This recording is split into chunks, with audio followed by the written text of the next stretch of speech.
નમસ્કાર વિદ્યાર્થી મિત્રો, સરસ્વતી ગ્રુપ ઓફ એજ્યુકેશન દ્વારા ચાલતા આ ઈ લર્નિંગ પ્રોગ્રામમાં હું બ્રિજેશ સાકડેચા ફરી એકવાર આપ સૌનું રંગારંગ સ્વાગત કરું છું.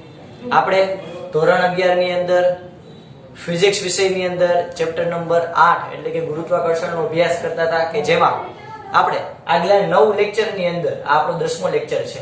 આગલા 9 લેક્ચરની અંદર આપણે કેપ્લરના નિયમ, ગુરુત્વાકર્ષણ કેવી રીતે આવ્યો એનો થોડોક આપણે ઇતિહાસ જોયો. આપણે કેપ્લરના 3 નિયમ જોયા. ત્યારબાદ આપણે કોઈ પણ બે બિંદુવત કણ વચ્ચે લાગતું ગુરુત્વાકર્ષણ બળ એ કેટલું હોય તો કે ભાઈ F બરાબર G બે દળનો ગુણાકાર એટલે કે capital A into small m upon r નો સ્ક્વેર એટલે કે બંને વચ્ચેના અંતરના વર્ગનો વ્યસ્ત. ત્યારબાદ આપણે એનું સદિશ સ્વરૂપ જોયું. આપણે ગુરુત્વીય ક્ષેત્ર જોયું. ત્યારબાદ આપણે એ પણ જોયું કે એમાં ધીરે ધીરે આપણે મોડિફાઈ કરી અને સૂત્ર જે છે એને આપણે બહુ ડિટેલમાં અંદર અભ્યાસ કર્યો. ઘણા બધા એવા દાખલાઓ જોયા આપણે. ત્યારબાદ ગુરુત્વ પ્રવેગ જોયું. લાસ્ટ લેક્ચરની અંદર આપણે ગુરુત્વ પ્રવેગ જે છે એમાં ઊંચાઈમાં થતો ફેરફાર આપણે જોયો. એટલે કે આપણે કોઈ પૃથ્વીની સપાટી દોરીએ, ફોર એક્ઝામ્પલ આપણે પૃથ્વીની સપાટી આવી રીતે દોરીએ તો આ પૃથ્વીની સપાટીથી h જેટલી ઊંચાઈ એટલે કે અહીંયા કોઈ કણ પડ્યું હોય ઉપર, પૃથ્વીની સપાટીથી ઉપર કોઈ કણ હોય એમાં ગુરુત્વ પ્રવેગમાં શું ફેરફાર થાય. ફોર એક્ઝામ્પલ આપણે અત્યારના જમીનની સપાટીએ છીએ અથવા આપણે દરિયાની સપાટીથી કોઈ પણ ઊંચાઈ માપીએ છીએ તો દરિયાની સપાટી ઉપર આપણે ઊભા હોય તો ત્યાં ગુરુત્વ પ્રવેગ કેટલો લાગે તો કે ભાઈ G બરાબર 9.8 મીટર પ્રતિ સેકન્ડ સ્ક્વેર. પણ તમે બહુ ઉપર એટલે કે માની લો કે માઉન્ટ એવરેસ્ટ ચડો તો એ દરિયાની સપાટીથી એપ્રોક્સિમેટલી 9 કિલોમીટર, કારણ કે 8848 મીટર એટલે તમે એને 9 કિલોમીટર જેવું કહી શકો. તો એટલી ઊંચાઈએ તમે જાઓ તો ત્યાં ગુરુત્વ પ્રવેગમાં કાંઈક ફેરફાર થયો હોય છે. તો એ તમને જોવું હોય કે તમારા વજનમાં શું ફેરફાર થયો, તમારું પર લાગતા ગુરુત્વાકર્ષણ બળમાં શું ફેરફાર થયો, તમે કેમ મેળવી શકો હવે આપણને આવડવું જોઈએ. યસ, આપણે લાસ્ટ લેક્ચરમાં શું સૂત્ર જોયું હતું કે G ડેશ બરાબર એટલે કે પૃથ્વીની સપાટીથી h ઊંચાઈએ કોઈ કણ હોય, આ h ઊંચાઈએ કોઈ કણ હોય તો ત્યાં લાગતું ગુરુત્વાકર્ષણ બળ કેટલું હોય છે તો કે G કૌંસમાં 1 - h upon re. યાદ છે છોકરો? જ્યાં G એટલે શું તો કે ફોર એક્ઝામ્પલ 9.8 1 આપણે માઉન્ટ એવરેસ્ટ ની વાત કરીએ તો માઉન્ટ એવરેસ્ટ એટલે કેટલા કિલોમીટર થાય તો કે ભાઈ 8.48 એક્ઝેક્ટ આપણે આંકડો કહીએ તો કિલોમીટર. અને પૃથ્વીની ત્રિજ્યા કેટલા કિલોમીટર છે એને આપણે કેટલા તો કે પેલા આપણે મીટરમાં રાખીએ આ તો કે 8848 મીટર આપણને ખબર છે. અને આ પૃથ્વીની ત્રિજ્યા છે 6400 કિલોમીટર એટલે કિલોમીટરના 3 મીંડા અલગ. તો પેલા આ ગોતી લેવાનું, ઈ જે જવાબ મળે એને 1 માંથી માઈનસ કરવાનું, એને ગુણ્યા 9.8 તો તમને એપ્રોક્સિમેટલી આંકડો છે ને એ 9 ની આસપાસ જ હશે. તો એટલો આપણે ગુરુત્વ પ્રવેગમાં ફેરફાર થયો. તો આપણને એવું કંઈક નવું જાણવા મળ્યું, કે આપણને નવું શીખવા મળ્યું. ઓકે, તો આપણે લાસ્ટ લેક્ચરમાં આ અગત્યનું મેઇન સૂત્ર હતું એ આપણને યાદ હોવું જોઈએ, ખબર હોવી જોઈએ. તો આપણે ઊંચાઈમાં થતો ફેરફાર જોયો. હવે આપણે શું જોઈશું તો કે હવે આપણે જોઈશું કે પૃથ્વીની સપાટીથી ઊંડાઈમાં થતો ફેરફાર.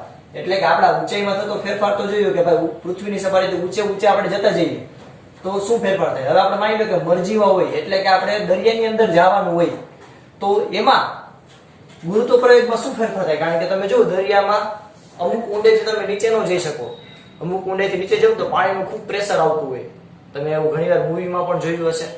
તો કોર કરી અને પિક્ચર છે, બહુ મસ્ત પિક્ચર છે, જોવા જેવું છે, વિજ્ઞાનને લગતું જ છે. તમે એમાં ગ્રેવિટેશનલ ફિલ્ડમાં અને મેગ્નેટિક ફિલ્ડ પૃથ્વીનું છે એમાં ફેરફાર થાય તો કેવી ભયંકર સમસ્યાઓ સર્જાઈ શકે છે પૃથ્વીમાં એના વિશે વર્ણન કરેલું છે. સારું પિક્ચર છે, તમે જોઈ શકશો. તો આપણે અહીંયા આપણા મેઇન પોઈન્ટ ઉપર આપણે ઊંચાઈમાં થતો ફેરફાર આપણે ગોતી લીધો, મેળવી લીધો. હવે આપણે જોઈએ છે ઊંડાઈમાં થતો ફેરફાર. ઓહો સાહેબ, ઊંડાઈમાં થતો ફેરફાર એટલે તમે કઈ રીતે વાત કરો છો તો કે ભાઈ આ પૃથ્વી જે છે, પૃથ્વીની સપાટી છે, આ પૃથ્વીનું કેન્દ્ર કહું તો કેન્દ્રથી અહીંયા સુધીનું અંતર કેટલું છે તો કે અહીંયા સુધીની ત્રિજ્યા છે re. હું નામ દર્શાવું તો અહીંયા પણ re જે છે આપણે આ તેના રહેવા દઈએ, સારી રીતે ખ્યાલ આવે એટલે આ ત્રિજ્યા re, અહીંયા આપણું કણ એટલે કે પૃથ્વીનું સમગ્ર દળ કેન્દ્રમાં કેન્દ્રિત થયેલું હોય એમ આપણે ગણી શકાય. હવે આપણે એક કણ ધારીએ કે પૃથ્વીની સપાટીથી ડી જેટલી ઊંડાઈ, કેટલી? તો કે ભાઈ ડી જેટલી ઊંડાઈ, એટલે કે અહીંયા કઈ તો પૃથ્વીની સપાટીથી આનું અંતર કેટલું છે છોકરાઓ? તો કે ડી જેટલું. ઓકે, આપણે એને હજી સારી રીતે સમજવા માટે આપણે એને અહીંયા જ દોરીએ નજીક જ. તો કે પૃથ્વીની સપાટીથી ડી જેટલી ઊંડાઈ, એટલે કે આપણે આ ડી જેટલી ઊંડાઈ કોઈ એક કણ લીધો કે જેનું દળ છે સ્મોલ m. તો આ કણ જે છે પૃથ્વીની ત્રિજ્યાથી, પૃથ્વીની કેન્દ્રથી આપણે સપાટી ઉપર જઈએ તો એની ત્રિજ્યા છે re. તો પૃથ્વીની સપાટીથી ડી જેટલી ઊંડાઈ કોઈ કણ રહેલો છે. હવે આ કણ દ્વારા આવા ઘણા બધા કણ ધારી એના દ્વારા આખું જે ગોળો રચાય,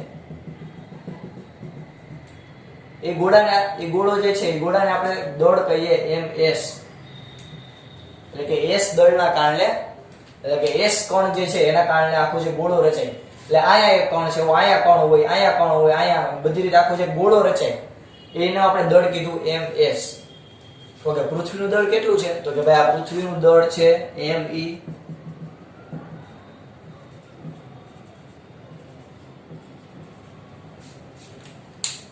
ઓકે, આ કેનું દળ હતું? તો કે ભાઈ ડી ઊંડાઈ એ રહેલા કણ દ્વારા, ડી ઊંડાઈ રહેલા કણ દ્વારા રચાતા ગોળાકાર સપાટીનું દળ અથવા તો ગોળાકાર પદાર્થનું દળ એમ કયો તો ચાલશે.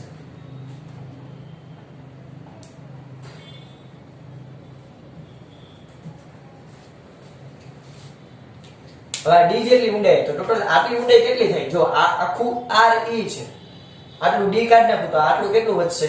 તો કે ભાઈ આટલો જવાબ હશે re - d. એટલે કે પૃથ્વીના કેન્દ્રથી આ કણ જે છે, આપણે જે આ કણ ધર્યો હતો એનો પૃથ્વીના કેન્દ્રથી અંતર કેટલું હોય છે? આ ઠેડી ગયું થોડુંક, આપણે થોડુંક સીધું કરી નાખીએ.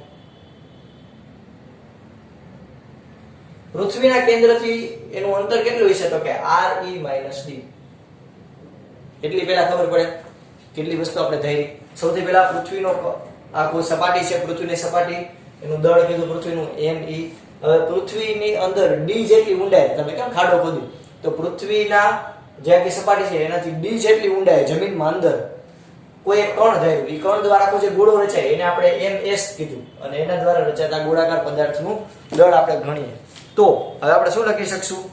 તો કે ms બરાબર, હવે આપણને ખબર છે કે ઘનતા બરાબર દળના છેદમાં કદ.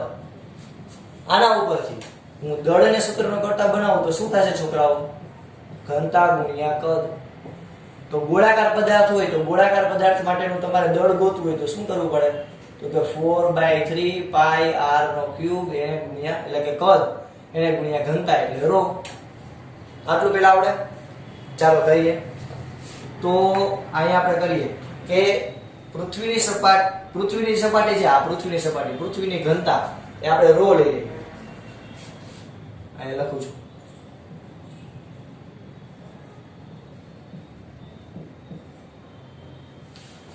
ઘનતા તો બધે સરખો ગોળાકાર ગોળો હોય એટલે ઘનતા તો બધી એક સરખી જોઈએ ρ. તો ચાલો આપણે ગણીએ કે પૃથ્વીની સપાટીથી re - d ના કારણે ગુરુત્વીય બળ લાગશે. તો એ બળ લાગશે એ કેટલું લાગશે? તો કે નાના ગોળાનું દળ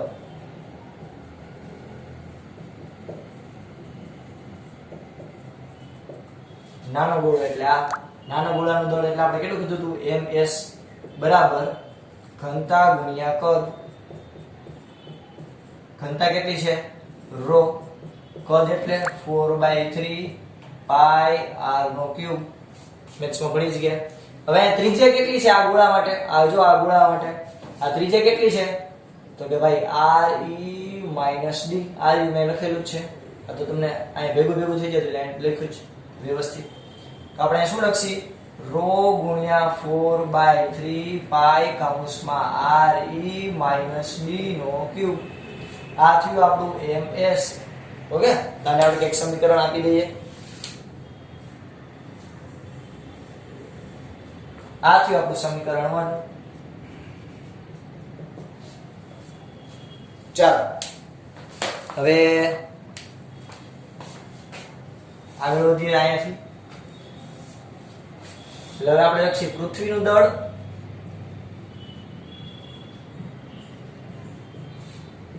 me બરાબર શું થશે? પૃથ્વીનું દળ આવી રીતે ગણીએ તો કે ભાઈ ઘનતા ગુણ્યા કદ. ઘનતા એટલે પૃથ્વીની સરખી જોઈ રો, કદ 4/3 પાઈ r e નો ક્યુબ. તો અહીંયા આપણને me કેટલું મળ્યું પૃથ્વીનું દળ? તો કે ભાઈ મળ્યું રો ગુણ્યા 4/3 પાઈ r e નો ક્યુબ. આને હું શું કહીશ? સમીકરણ નંબર 2. આ આપણું સમીકરણ 1 હતું, આ આપણો નંબર છે સમીકરણ 2. એટલે ઇન શોર્ટ આપણે શું કર્યું ભાઈ કે ઘનતા ગુણ્યા કદ કરો એટલે દળ મળે. તો એક આપણે સૂત્ર છે એ આ નાના ગોળા દ્વારા જે આપણને દળ મળે એનું સૂત્ર લખ્યું. એક આપણે મોટા જે પૃથ્વીનો ગોળો છે એનું આપણે સૂત્ર લખ્યું. આને કીધું આપણે સમીકરણ 2. હવે તો કે સમીકરણ 1/2 કરતા એટલે તમારે શું લખવાનું? તો કે સમીકરણ 1 અને 2 નો ગુણોત્તર કરતા શું આવશે જવાબ છોકરાઓ? તો કે અહીં હું લખું છું ms/me. આ ms/me શું આવશે? તો કે પહેલા ms ની કિંમત મૂકી, રો ગુણ્યા 4/3 પાઈ r e - d નો ક્યુબ છેદમાં રો ગુણ્યા 4/3 પાઈ r e નો ક્યુબ. શું આવશે? તો કે આપણે અહીંયા અલગ માર્કરથી દર્શાવીએ તો કે ભાઈ આ રો કેન્સલ, 4/3 પાઈ કેન્સલ. આપણને જવાબ શું મળ્યો? તો કે ભાઈ ms/me equal to r e - d નો ક્યુબ છેદમાં r e નો ક્યુબ. આ આપણને ઇક્વેશન મળ્યું. આ ઇક્વેશનને આપણે નામ આપશે ઇક્વેશન નંબર 3.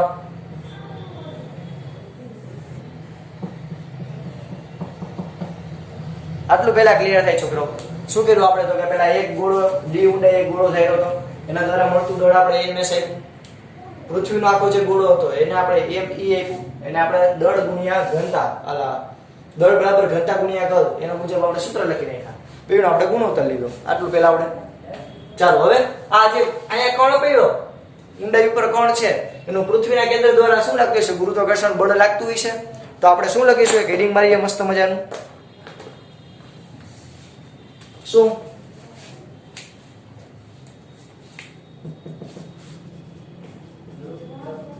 m દળના પદાર્થ પર, આ સ્મોલ m દળના પદાર્થ પર લાગતું ગુરુત્વાકર્ષણ બળ.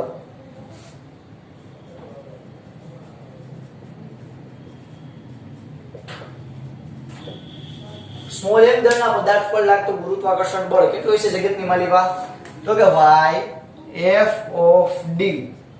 યાદ છે ને f of d? આપણે હું f of h કર્યું હતું. f of d એટલે તો કે d ઊંડાઈ રહેલા કણ પર લાગતું બળ કેટલું હશે? તો કે ભાઈ g ms m/r e - d નો ક્યુબ. ઓ સાહેબ શું થયું આ? અરે યાર જો g એટલે g, ms એટલે તો કે આ આખા ગોળા દ્વારા, આ સંપૂર્ણ ગોળા દ્વારા કેટલું બળ, સોરી આ સંપૂર્ણ ગોળો છે એનું દળ કેટલું હશે? ms. એટલે ગુરુત્વાકર્ષણ બળ એટલે શું? તો કે બે પદાર્થ જે હોય એના દળનો ગુણાકાર. તો એક તો આખું ગોળો, બીજો પદાર્થ આ શું છે? m દળનો પદાર્થ. એટલે ms * m. એની બે વચ્ચેનું અંતર કેટલું? r e - d. આ સમગ્ર ગોળાનું કે જે દળ છે એ કેન્દ્રમાં કેન્દ્રિત થયું હોય એવું લાગે ને? આપણે દ્રવ્યમાન કેન્દ્ર ભણી ગયા એમ. આ સમગ્ર ગોળાનું દળ કેન્દ્રમાં કેન્દ્રિત થયું હોય.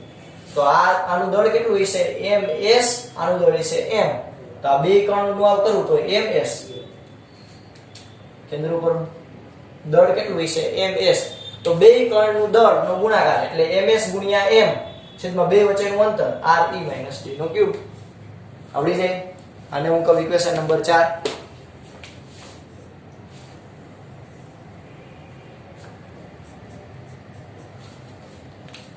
હવે તો કે સમીકરણ નંબર 4 આપણે અલગ સેક્શન પાડી દઈએ.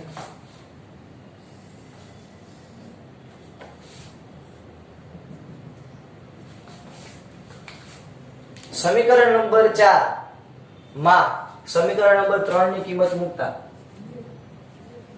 સમીકરણ નંબર 4 માં સમીકરણ નંબર 3 ની કિંમત મૂકતા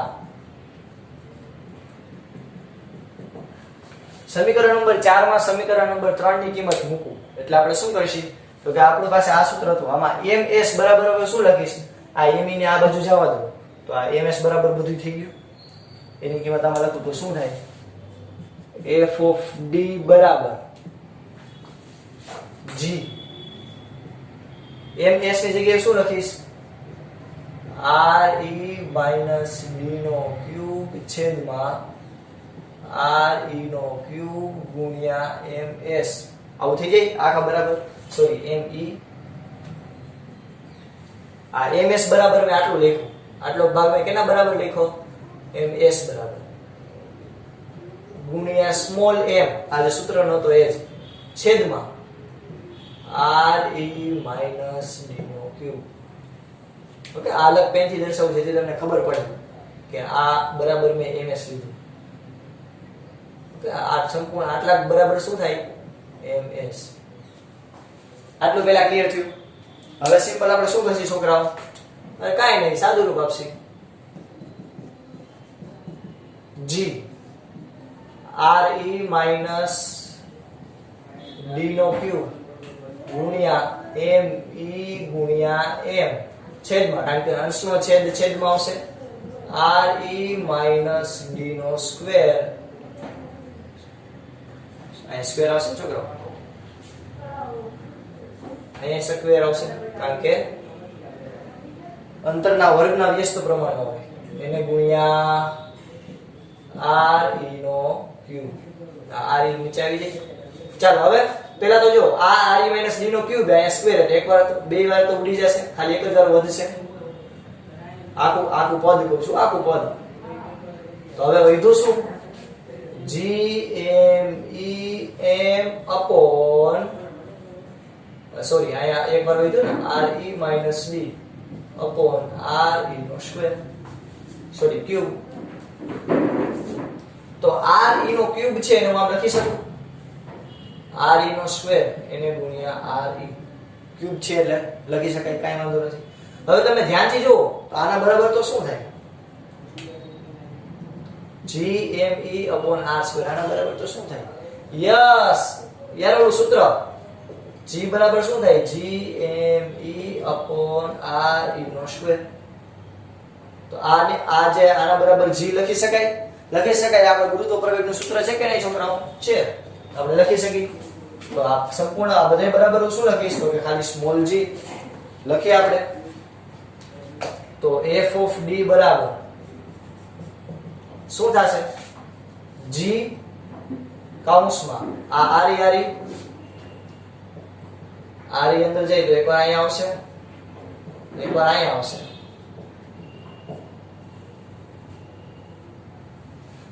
એટલે આટલું ક્લિયર થયું છોકરાઓ?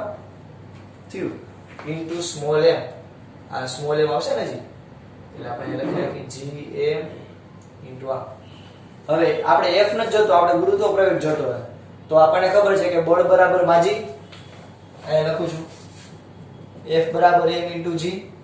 તો અહીંયા g બરાબર શું લખી શકું? f by m.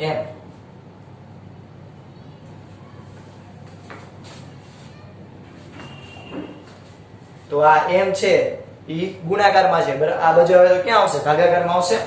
તો f by d f into d upon m બરાબર શું લખી શકાય? g કૌંસમાં 1 minus d upon re.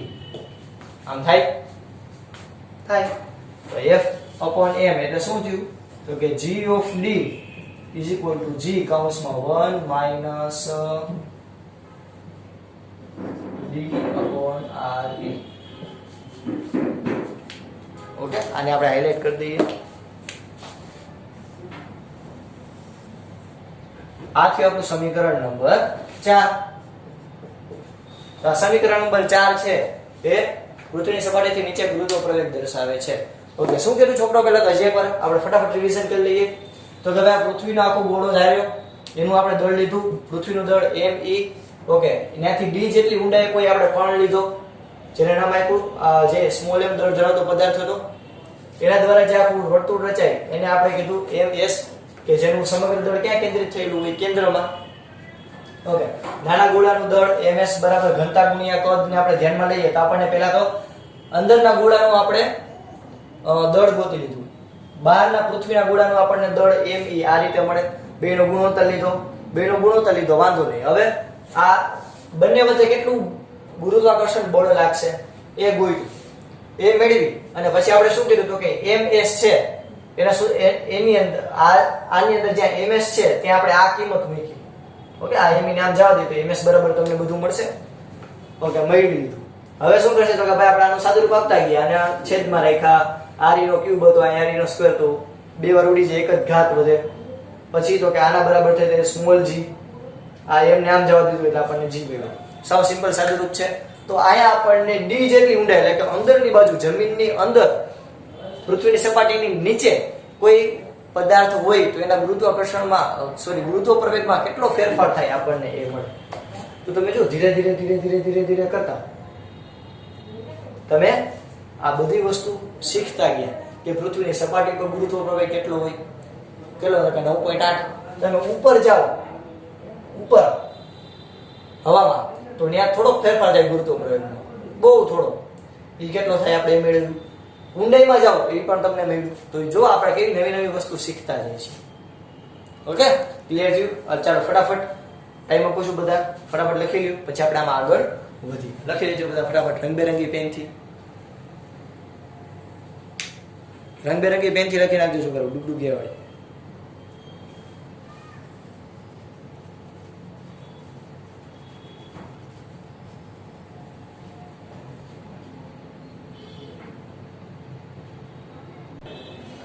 હવે જો છોકરાઓ, આપણે બે સૂત્ર મેળવ્યા. નીચે એટલે પૃથ્વીની સપાટીથી તમે નીચેની બાજુ જાઓ, હું આ પૃથ્વીનો આખો ગોળો દોરું, તો એનાથી તમે નીચેની બાજુ જાઓ, નીચેની બાજુ કોઈ કણ પડ્યો હોય એમ દળનો, બરોબર, અને અહીંયા પૃથ્વીનું કેન્દ્ર છે, તો આ પૃથ્વીના કેન્દ્ર બાજુ તરફ તમે જાઓ એટલે કે પૃથ્વીની સપાટી જે છે, આ સપાટી છે પૃથ્વી, ત્યાંથી નીચેની બાજુ તમે જાઓ તો ગુરુત્વ પ્રવેગમાં કેટલો ફેરફાર થાય? તો કે એના માટેનું તમને સૂત્ર મળ્યું g of d equal to g કૌંસમાં 1 minus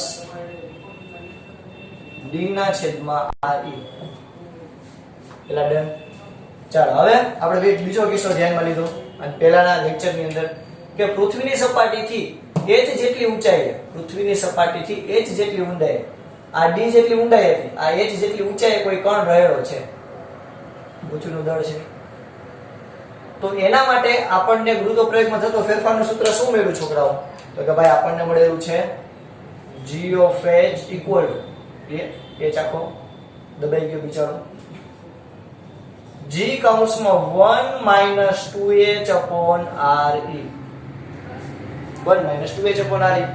તો આ આપણને મળ્યું ઊંડાઈનું, એટલે કે આ આપણને મળ્યું ઊંડાઈનું, પૃથ્વીની સપાટીથી નીચે જાવ ઊંડાઈ માટેનું, અને આ આપણને મળ્યું ઊંચાઈનું ક્ષેત્ર, ઊંચાઈમાં થતો ફેરફાર. પહેલા આ બે ડિફરન્સ ક્લિયર છે, આપણને આ બે અગત્યના સૂત્ર મળ્યા. હવે ધ્યાનથી સાંભળજો છોકરાઓ.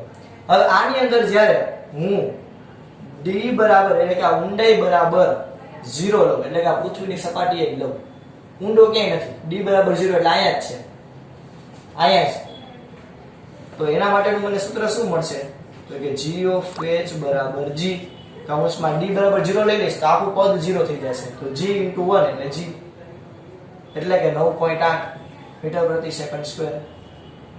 d બરાબર 0 લઉં તો હવે ધ્યાનથી સાંભળજો છોકરાઓ, d બરાબર 0 લીધો એટલે કે મેં હજી ઊંચાઈ લીધી જ નથી, તો ત્યારે મને એટલે કે અહીંયા મને કેટલું મળશે? તો કે 9.8 મહત્તમ ગુરુત્વ પ્રવેગ મળશે. હવે તો કે ભાઈ જેમ જેમ હું d વધારતો જઈશ, જેમ જેમ આ d નું મૂલ્ય વધારતો જઈશ, આ d નું મૂલ્ય વધારીશ, r નું મૂલ્ય તો ઘણું મોટું જ છે, r e નું. હવે d નું મૂલ્ય વધારતો જઈશ ને એમ ગુરુત્વ પ્રવેગ જે છે એ ઘટતો જશે. એટલે કે અહીંયા આપણો બીજો પોઈન્ટ શું છે? જેમ જેમ d નું મૂલ્ય વધે તેમ g ઓફ d શું થાય? ઘટે. અને છેલ્લે આપણે આ પૃથ્વીના કેન્દ્ર પાસે લઈ લો. કેન્દ્ર પાસે તો ઊંડાઈ કેટલી હશે? re જેટલી હશે. આ પૃથ્વીના આ ઊંડાઈ આપણે લીધી re જેટલી ઊંડાઈ લીધી. પૃથ્વીના કેન્દ્ર પાસે તો ઊંડાઈ જ re જેટલી હશે. તો એના માટે આપણે કિંમત મૂકીએ તો શું થાય?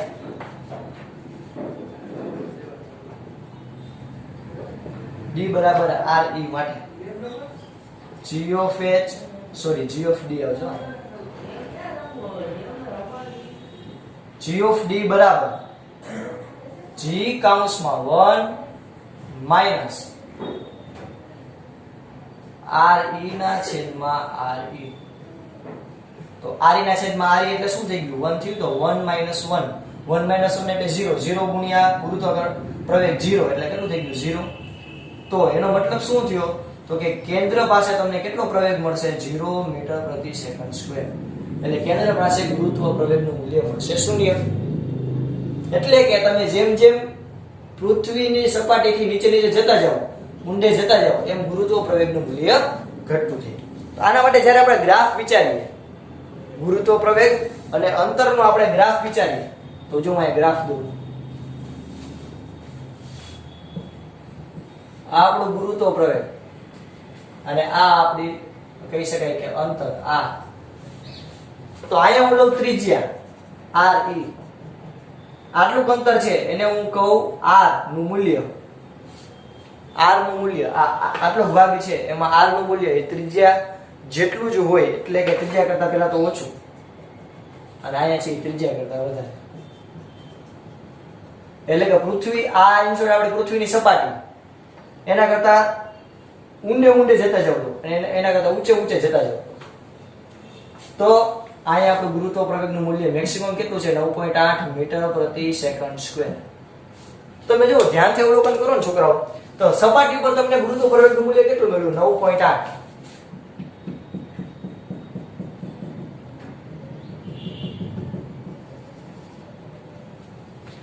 હવે મેં કીધું એમ આમાં તમે જો તો જેમ જેમ આપણે નીચે બાજુ જતા જઈએ, જેમ જેમ તમે ઊંડે જતા જાવ, એમ ગુરુત્વ પ્રવેગનું મૂલ્ય ઘટતું જાય અને સપાટી પાસે કેવું થઈ જાય?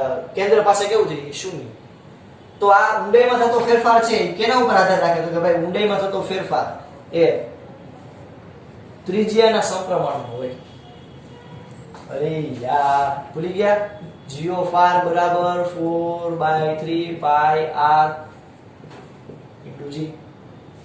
તો આમાં થતો ફેરફાર જો ધીરે ધીરે ઘટતો જશે. ગુરુત્વ પ્રવેગનું મૂલ્ય ધીરે ધીરે ઘટતું ગયું અને છેલ્લે કેવું થઈ જાય? 0. સીધી રીતે આપણે દોરવાની ટ્રાય કરીએ.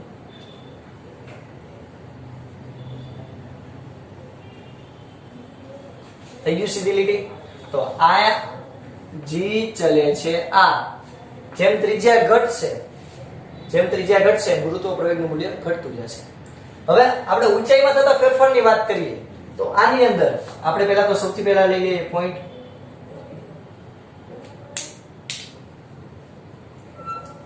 g બરાબર rea.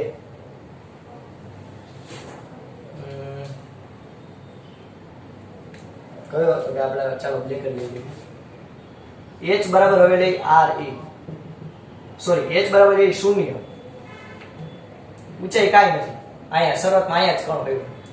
h બરાબર 0 લઈ લો તો આખું પદ કેવું થઈ ગયું? 0 થઈ ગયું. તો g of 1 - 0 એટલે કે g. તો જ્યારે ઊંચાઈ 0 હોય 0 હોય ત્યારે તમને ગુરુત્વ પ્રવેગનું મૂલ્ય મળશે g જેટલું એટલે કે 9.8. એટલે આ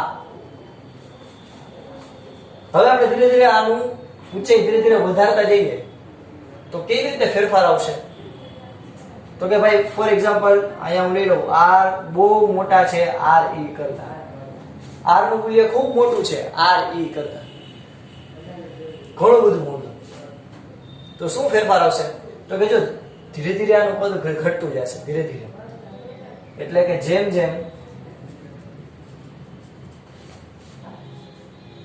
આ અથવા તો આપણે h કહી તોય ચાલે, h નું મૂલ્ય વધે તેમ ગુરુત્વ પ્રવેગ g of h ઘટે. કારણ કે તમને ખબર છે કે g ઓફ h r ખૂબ જ મોટા હોય r માટે, તો શું આધાર રાખે તો કે gm/r નો સ્ક્વેર, એટલે કે આયા તમે કહી શકો કે g ઓફ h ચલે છે 1/r નો સ્ક્વેર. તો વ્યસ્ત પ્રમાણમાં થયું. વ્યસ્ત પ્રમાણમાં કોઈ વસ્તુ હોય તેનો ગ્રાફ કેવો હોય? ચરઘાતાંકી, એટલે કે આવી રીતે, એટલે કે સ્મોલ g ગટા જેવું રહી ગયું. g ઓફ h ચલે છે 1/r નો સ્ક્વેર, ચરઘાતાંકી રીતે, એટલે કે આ બહુ ઓછું આગળ વધતું જ જશે. ઓકે, ચરઘાતાંકી રીતે. તો આપણે અહીંયા શું યાદ રાખીએ છોકરાઓ? ત્રણ વસ્તુ મેઇન. તો કે ભાઈ પૃથ્વીની સપાટી ઉપર તમને ગુરુત્વ પ્રવેગનું મૂલ્ય મહત્તમ મળે છે. જેમ પૃથ્વીથી ઊંડે જતા જાવ એમ ગુરુત્વ પ્રવેગનું મૂલ્ય ધીરે ધીરે ઘટતું જાય અને કેન્દ્ર પાસે શૂન્ય. તમે જે ઉપર જતા જાવ, બહુ ઉપર તો ત્યાં ગુરુત્વ પ્રવેગનું મૂલ્ય ઘટતું જાય પણ એ કેનો પર આધાર રાખે તો કે વર્ગના વ્યસ્ત પ્રમાણમાં. તો ચરઘાતાંકીય રીતે ઘટતું જશે. આપણે 2 પોઈન્ટ અગત્યના શું યાદ રાખવાનું કે પૃથ્વીની સપાટી ઉપર 9.8, જેમ તમે ઊંડે જતા જાવ એમ ગુરુત્વ પ્રવેગ ત્રિજ્યાના સમપ્રમાણમાં ઘટે, અને જેમ ઊંચે જતા જાવ એમ ત્રિજ્યાના વર્ગના વ્યસ્ત પ્રમાણમાં ઘટે. આ 2 અગત્યના પોઈન્ટ યાદ રાખવાના. ક્લિયર છે છોકરાઓ? તો ફટાફટ તમારા બુકની અંદર આ વસ્તુ નોંધી લેજો રંગબેરંગી પેનથી. આ સુધી રાખીએ. જય ભારત, જય હિન્દ લખી.